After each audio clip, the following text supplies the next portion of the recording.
Hello, welcome to Restoring Our American Republic. I'm Chuck Benoit with The Nature of Things, where we're realigning God, government, and natural law because we need to, we might need to restore our American Republic. Because we haven't been governed as a republic for a very, very long time. And I might have even just recently discovered why. I was talking to one of our House representatives a while back and talking specifically about republicanism. And he stopped me in my tracks and he said, Chuck, the definition of the word Republican is different in the Republican Party than anywhere in his word, universe. Oh, I remember the late great Rush Limbaugh saying words mean things. And when you find out that words mean different things to politicians than it means to the electorate, we've got some problems, some really, really big problems. We'll be probably coming up with some answer to that at another time, but right away I'd like to introduce, because I left them on stage, my good friend Mike Levine. How you doing, Mike? Great, Chuck. Good, it's great to be good. with you this morning.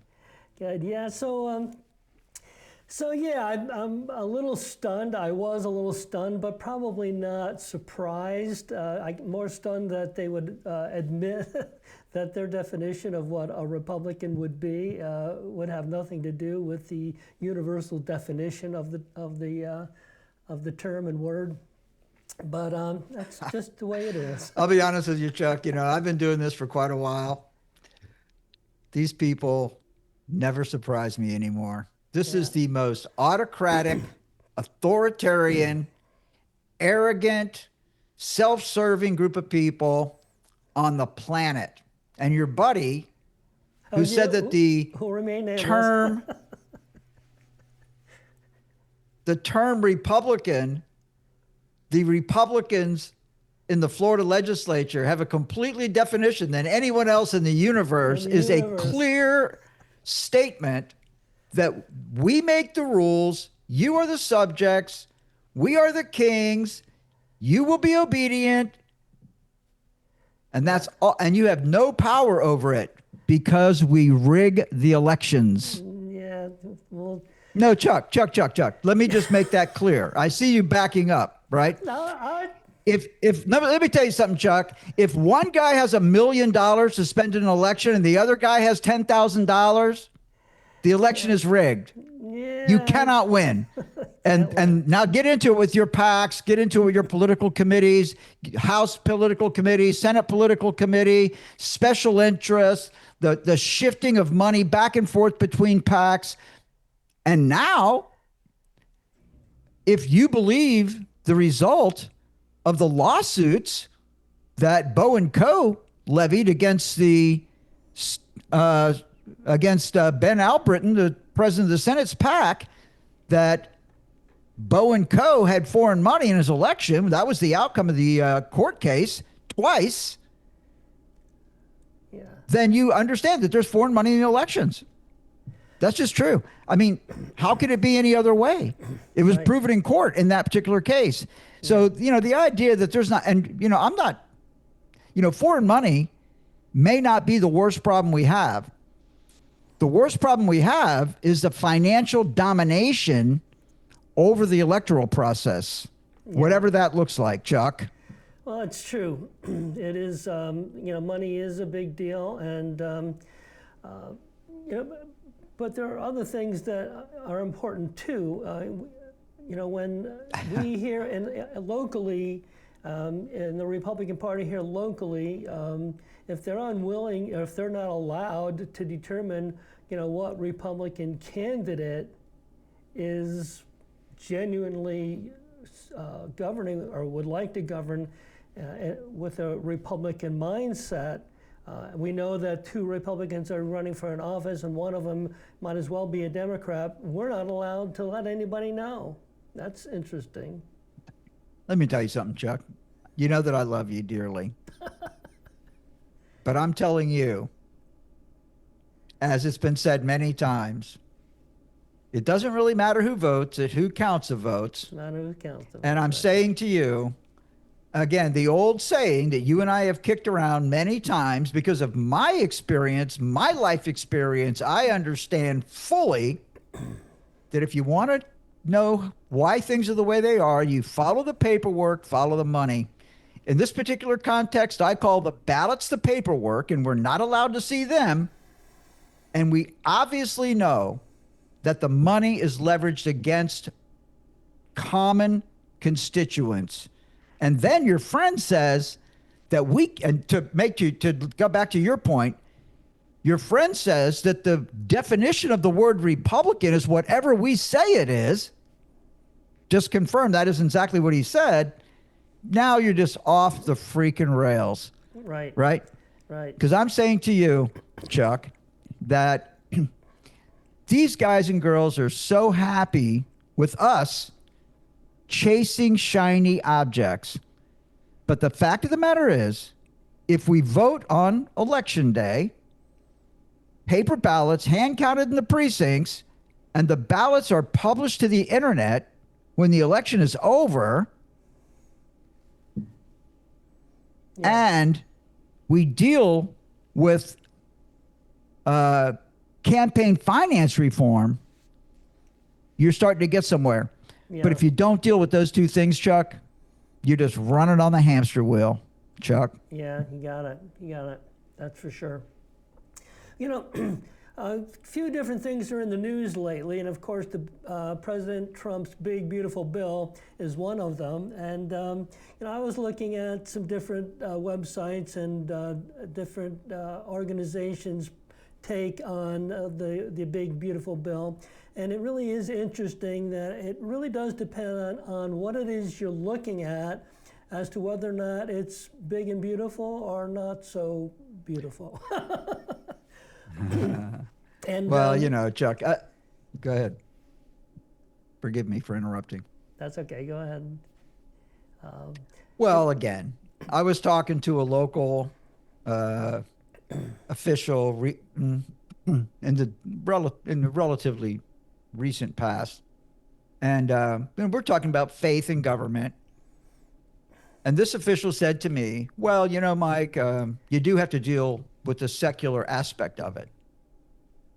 Of course, my response to that was, "No, you really don't. You really don't.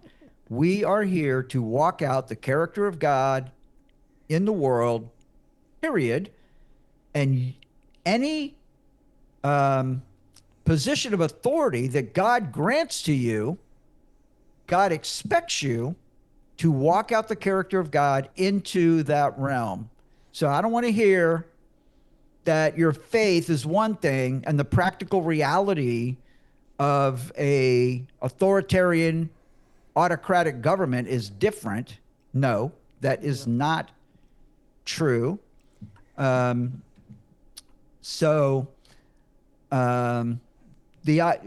just well, you the constitutional aspect, government of the people, by the people, for the people. That's what it's about. The special interests have taken over. That's the way it is, and we have to take it back. And this live stream is how we're going to do it, because we are going to use the benefits of technology to our advantage, and we're going to go online, and we're going to make this available to everybody. So when election day rolls around, most people decide within 2 weeks before election day who they're going to vote for, and they're going to have a lot of material online to decide who do they want to send to the governing bodies from their precinct. That's what's going to happen here. And I just want to thank you very much, Chuck, for organizing this. Yeah, well, it's a dual effort for sure. The big, beautiful bill has some good things and some not so good things. Certainly the Republican Party can't necessarily agree on all these things, but one of the most important things I think that most people would consider a benefit is that it permanently extends the rates and brackets of the 2017 individual tax cuts. So that's a big thing, and the idea that it gives confidence in the future. You know, there's some stability in that if it passes. I think that's a very positive aspect of the bill. Okay. And then the next, in my opinion, as Marjorie Taylor Greene actually said publicly, that the biggest part of the big, beautiful bill is that you really have a choice today. Well, I guess you could break it down into three choices. Number one, you can govern like we always have and just put together a continuing resolution and not pass a big, beautiful bill. And if you did that, then you'd have Biden administration finance policy in the Trump administration. So that's totally unacceptable to President Trump. Yeah. Right. Okay. The next step becomes you could pass this in sections instead of one big, beautiful bill, but Trump wants to enshrine the tax cuts into law. That's the point. Okay. Yeah. And then, so the multiple bills makes it a lot messier. So the president wants to see this go down in one shot.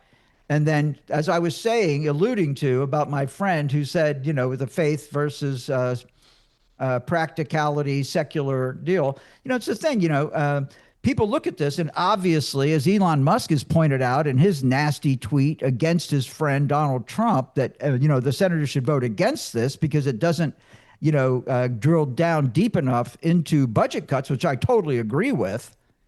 Okay.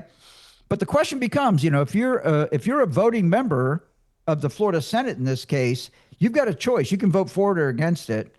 And if I was a senator today, even though I agree with Elon that the cuts don't go nearly deep enough, we haven't scratched the surface on finance reform in this country, I would have to vote for the bill because I don't want the continuing resolution. And I think that's really the heart of the matter right there, Chuck. Yeah, that's a big deal. That's a big deal.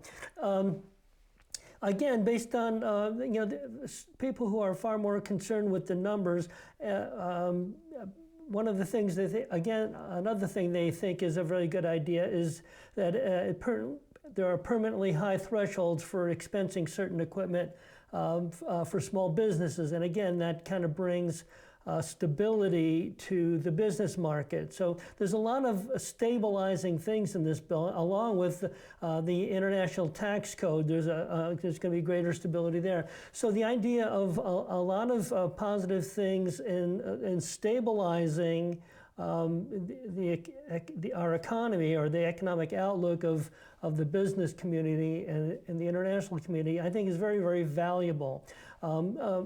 And one of the things that I feel that is being neglected is the idea that these changes are going to create revenue streams that we've never seen, or at least at the level we've never seen before. And no one can predict that, and because they can't predict it, they won't use it to offset the numbers. Do you have any thoughts on that? Are you talking about the CBO scoring versus the Office of Management and Budget report and all that stuff? Yeah, right. Chuck, that's just something we always have to live with. Well, it's true. I would suggest it's always been biased and inaccurate and always been tilted to the left. So, that's just kind of business as usual in my view. So I'll leave it at that. Yeah, that's fine. And one other interesting thing that I picked up on is the Endowment Tax Fairness Act, which is it actually was passed in 2017, which began to tax endowments, but they were being taxed at I guess about 1.4%, which is not the end of the world. And colleges like Hillsdale are very concerned. Hillsdale College doesn't take any government money, and they basically run their whole system off of endowments. And they're concerned that taxing will jump considerably. I guess a possible high of as high as 21%. It's a big deal for Hillsdale, yet we look at schools like Harvard, et cetera, and we would just as soon they start paying their fair share. So I guess there's a little bit of discomfort. We have to pay attention, I think, to whether or not the government should be involved in any of this, any of our education system at all. I just think getting the government out of education is probably the better choice here than picking and choosing who gets to to get taxed on all this. Yeah, I couldn't agree more. It's you take a look at it, and I mean, if you're on the side of the argument that says that Harvard has abused so many aspects of basically admissions are biased based on uh, critical race theory, diversity, equity, inclusion factors, and stuff like that. And therefore, we don't like Harvard. So now we have Hillsdale come out and they're saying, wow, we agree with you that Harvard has abused their uh, privileges, but boy, we're little guys, relatively small, and this is hurting us. And so now you find yourself becoming a special interest, and you want your enemies to be punished and your friends to be rewarded and things like that. So, but let me say to you, Chuck, this is the takeaway from all this stuff. I don't care which bureaucracy you want to look at. When people, one way or another, achieve a certain level of wealth, then they start really having kind of a elevated perception of themselves. And that's the reason why, in my opinion, academia should live on tuition. Professors don't need to be, multi-millionaires for teaching school. And the universities should have some financial pressure to perform efficiently. And that's another when you thing remove that, you put the governance of these academic institutions into a completely different realm. That's true. Okay. And now that's how diversity, equity, inclusion factors in. That's how all of the bad stuff gets in.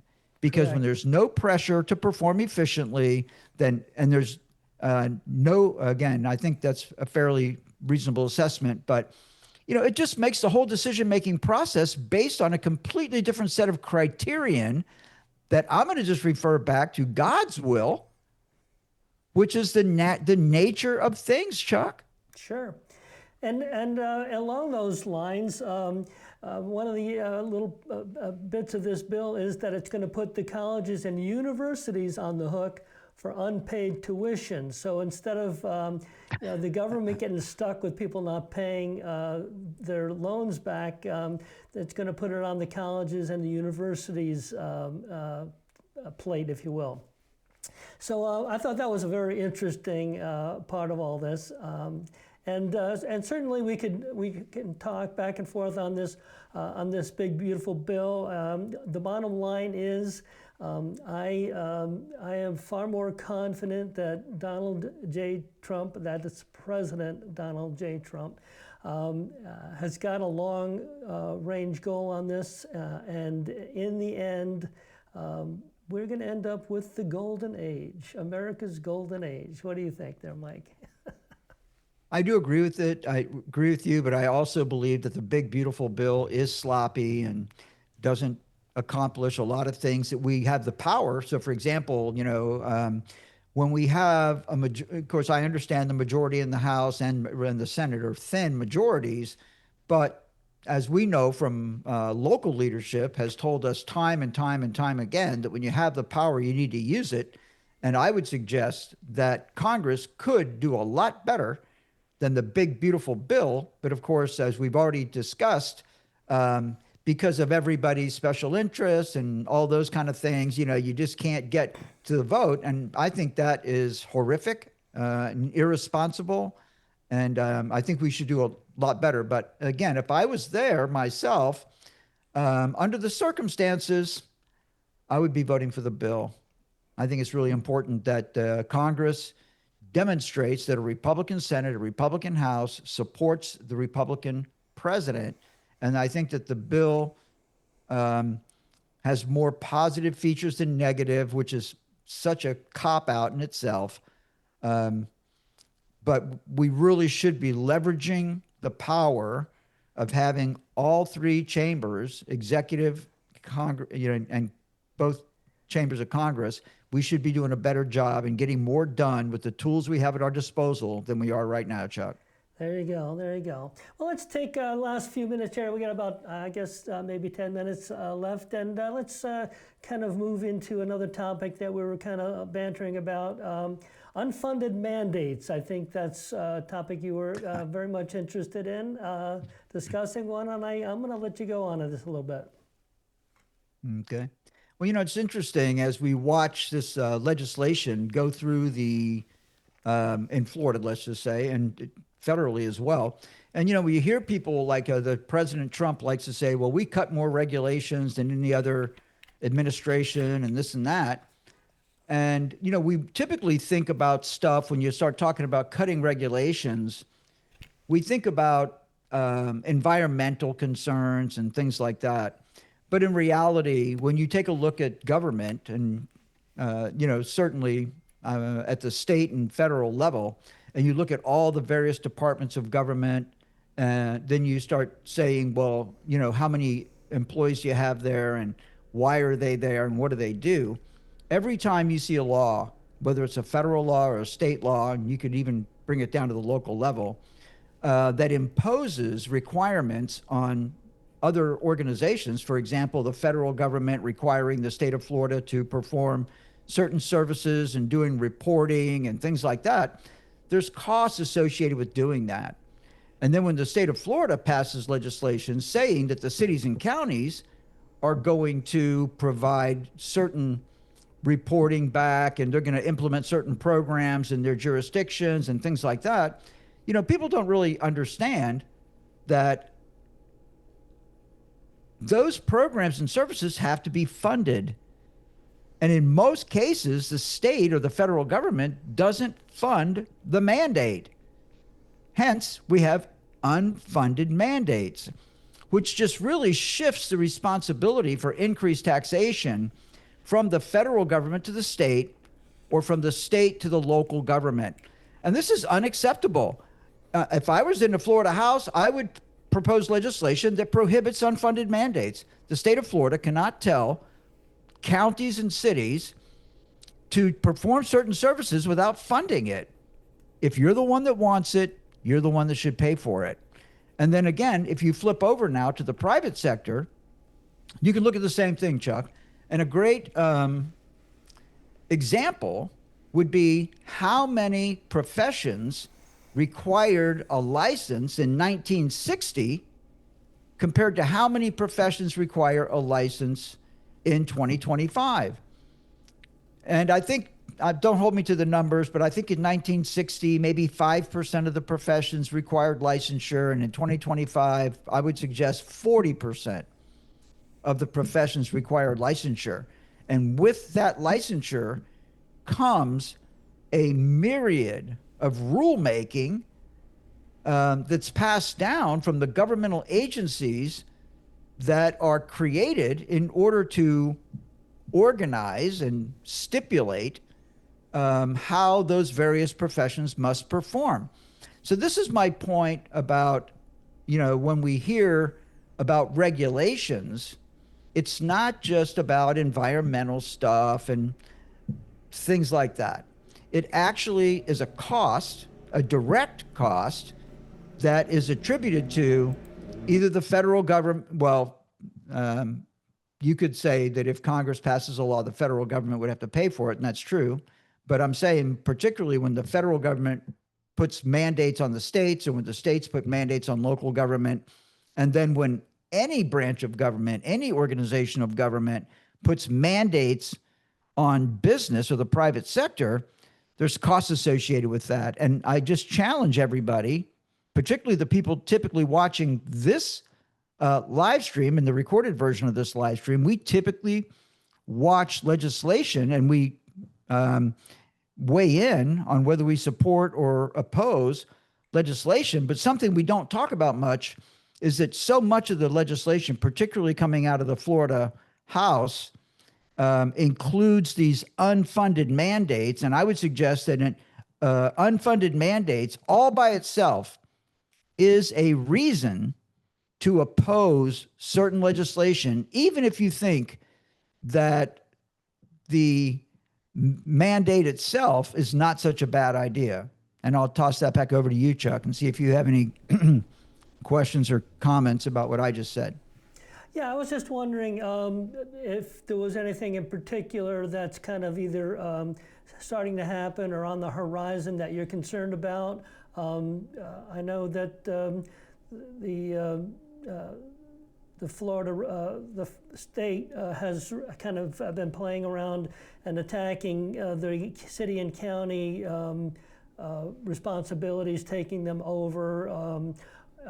And this whole idea of low-income housing is harming a lot of counties' cash flow. Is there anything in particular that you're seeing that we should be concerned about? Well, when you get into that, Chuck, I mean, that kind of opens the door to another conversation that is related. But, just because somebody passes a law, as we know, doesn't necessarily mean that the law is going to be enforced. Okay. Right. So, for example, when you get into those land use codes and the state government circumventing counties and cities over land use, then the state comes out and says, oh, not only are we going to circumvent you, but now we need you to file a report periodically to show that you are, in fact, abiding by the law that we have shoved down your throat.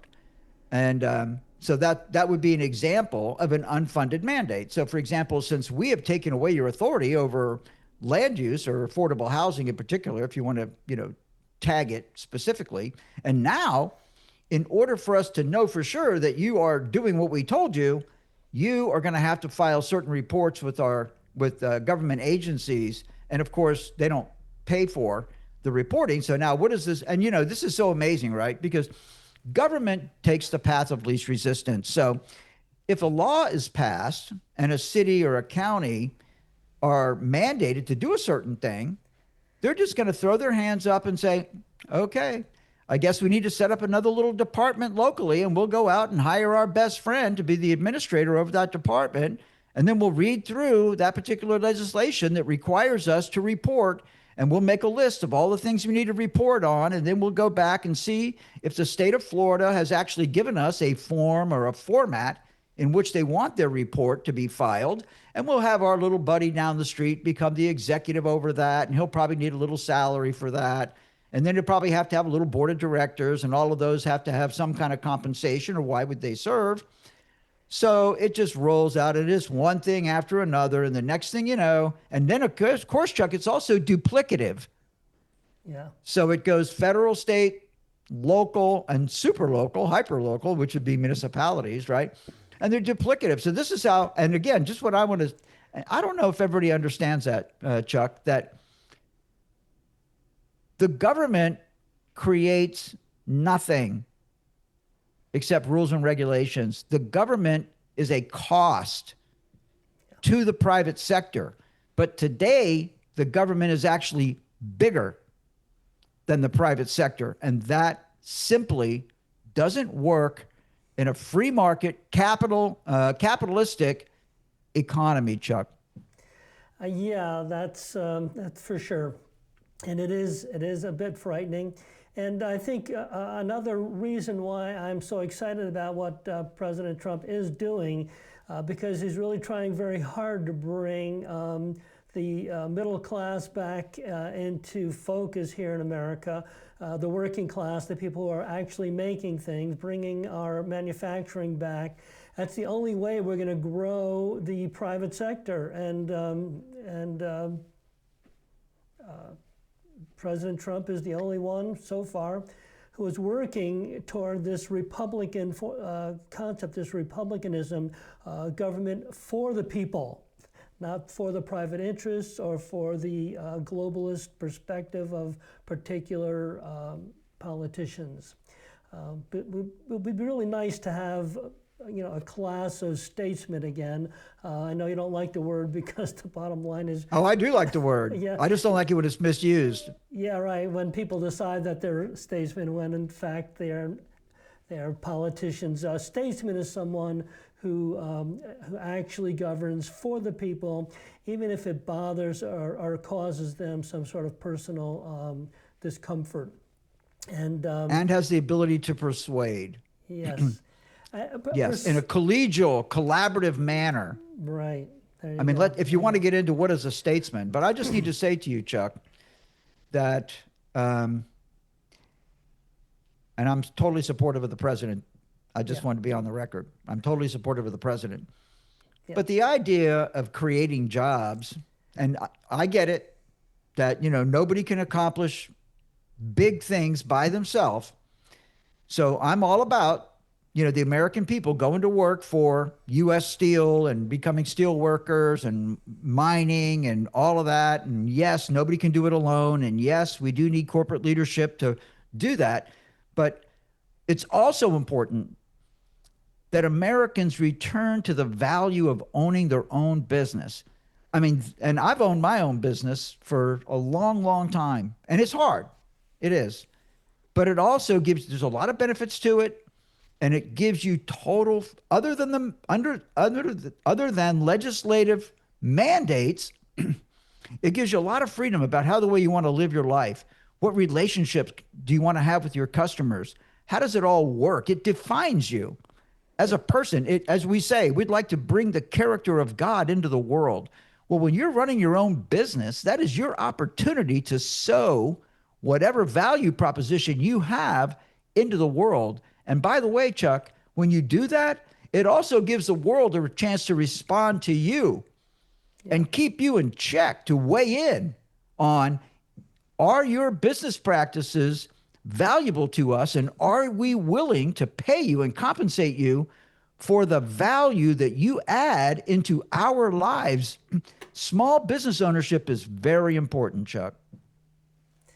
Jason Tomasek just put something up here. What's this number here? 9,549,000. Yeah, what number? What do you think that is, Chuck? What do you think Jason's referring to? Thank you very much for doing that, Jason. Yeah, he wants to talk about it. That's what he's telling you, Chuck. Yeah, we all know what it is. So seconds, now, well, you're the boss, so you'll determine if you want to lay that on the table or not. What we'll do is just thank Jason for his comment. Well, I'm sure Jason's not going to be satisfied with that. So if you want to make Jason happy, Chuck, you better put it on the table, or else he's going to be criticizing us for not doing it. Time, but if you want, we can extend this a little bit. The out of time, Jason. You hear what Chuck just said? Chuck just bailed out on the out of time. He played the out of time card. Well, I also said we're already over a couple of minutes. A couple more minutes. It's a bit of an unfortunate situation, and I guess Channel 2 Channel 2 is kind of giving us some new information about our District 25 House representative, and I guess he's got a little bit of a bill that he has to pay here, to the tune of about $9+ million, a lawsuit. Which is not the heart of the issue, Chuck. Yeah. That is not the heart of the issue. Go right ahead, Mike. Well, I'm just saying, the heart of the issue is what inspired the lawsuit? And I haven't read the lawsuit myself, but I have seen reporting on it from WESH and others. And at the end of the day, Representative Yarkowski was running a business, and he had partners, and the business had debt. And I'm given broad understanding of the whole thing. Representative Yarkowski decided not to pay the debt, which is a binding debt. And that impacts his partners. So his partners sued him for failing to pay a debt. And when the judge in the case sent out a judgment and asking the Yarkowski team for a response to the judgment, Representative Yarkowski chose not to respond. So you have a state representative who was ordered by a judge to respond, and the state representative chose not to respond to the judge. And as the result of his refusing to respond, he received a judgment for $9.5 million to pay out to the plaintiffs in the case because this state representative who is representing us in the legislature, who writes the laws that we've been talking about, not just today, but every day, and that guy is so bold that he doesn't believe he has to respond to a judge. And he's making the laws in Tallahassee. And he's part of the whole cabal up there. As I've said many times, Tallahassee has nothing to do with the constituents of these senators and representatives. This is a big, giant deal-making session that begins in committee weeks and ends in the legislative session. And keep in mind, I just want to say for the record, Taylor Yarkowski in 2022 was elected because 40 elected officials endorsed this guy. And now, as we get to know him, many horrible things have come out about him. So this is not just an indictment of Taylor Yarkowski. This is an indictment of the entire system that made Taylor Yarkowski possible. Chuck? Well, thank you for sharing all that. And, the real bottom line is that the electorate here in Lake County, which is very, very heavily Republican, might want to be a little more interested in the primaries that we have, because at the primary level is when you really need to understand, you really need to know who is the Republican that matches your definition of Republicanism, as opposed to simply some predetermined definition that none of us know about. So with that, we thank you, Jason, for your comments, and I'll throw another one up there. He says he loves us. Thank you. We love you too, Jason. It's been great, and hopefully Go ahead and tell him, Jason, you love me more than you love him, right? Yeah. Come on, Jason, put it up. Put it up. But I'm going to say something, Chuck, because I cannot leave this alone. Okay?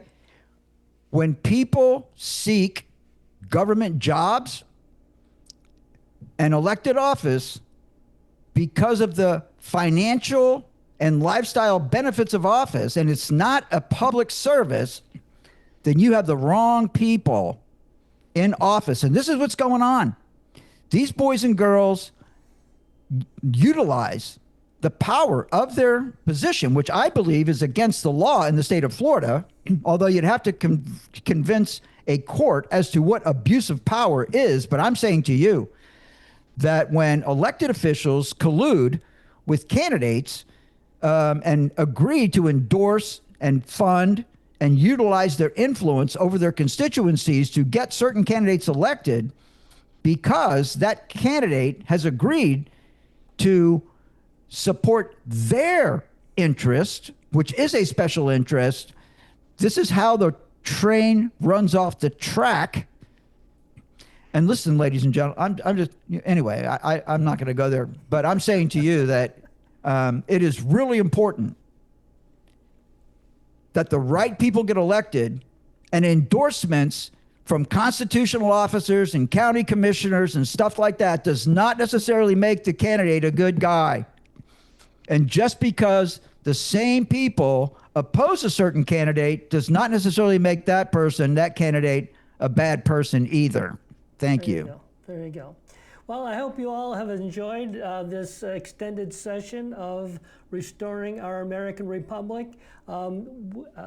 Check us out next Tuesday. You never know what you're going to run into. It could be just as exciting as we were today. And thank you for all those who are listening in, and especially to Jason, who decided to touch base with us this morning. I love that. So, Chuck, I got to tell you something. I'm honored to be your friend. I love you dearly. You're amazing. I appreciate Jason and everybody else who's watching and stuff. Because I got news for you. We got to take this. This is offensive. This is highly offensive. That this government does not serve the constituents. It serves itself. Thank you. Yes, and let your friends know that we're here. We're talking about the real aspects of what's happening here in Lake County as well as around our nation. And we would, again, thank you so much. God bless you all, and look forward to seeing you next Tuesday. And God bless America.